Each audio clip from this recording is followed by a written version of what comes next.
ഗുരുവായൂർ ഏകാദശി എഴുന്നള്ളിപ്പിന് ഒരു ആന മാത്രമായി ചുരുക്കിയതിൽ വിമർശനം. മൂന്നാനപ്പുറത്താണ് മുൻവർഷങ്ങളിൽ എഴുന്നള്ളിപ്പ് നടക്കാറുള്ളത്.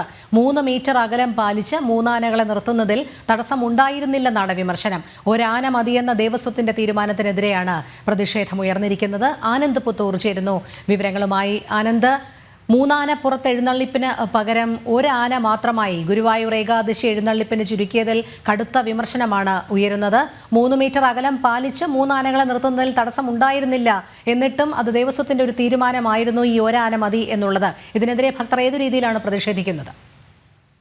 രോഹിണി, കഴിഞ്ഞ ദിവസം നടന്ന ഏകദേശത്തോടനുബന്ധിച്ച് നടന്ന വിളക്കെഴുന്നള്ളിപ്പിലാണ് ഇത്തരത്തിൽ ഒരു ആനയെ മാത്രം വെച്ചുകൊണ്ടുള്ള എഴുന്നള്ളിപ്പ് പുറത്തേക്കും എഴുന്നള്ളിച്ചത്. പാർത്ഥസാരഥി ക്ഷേത്രത്തിലേക്കടക്കം അത്തരത്തിൽ ഒരു ആന മാത്രമാണ് ഉണ്ടായിരുന്നത്. ഭക്തർ പറയുന്നത് പൊതുവെ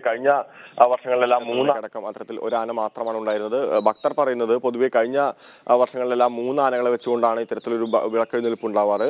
ഈ ഹൈക്കോടതിയുടെ ഒരു നിയന്ത്രണത്തിന്റെ പശ്ചാത്തലത്തിലാണ് ഇത്തരത്തിലൊരു തീരുമാനത്തിലേക്ക് എത്തിയതെങ്കിലും പക്ഷേ ഈ 3 മീറ്റർ അകലം വെച്ചുകൊണ്ട് തന്നെ ഈ ആനകൾ എഴുന്നള്ളിക്കാനുള്ള എല്ലാവിധ സൗകര്യങ്ങളും അവിടെ ഉണ്ടായിരുന്നു എന്നാണ് ഭക്തരുടെ പ്രധാനപ്പെട്ട ഒരു പ്രതിഷേധം.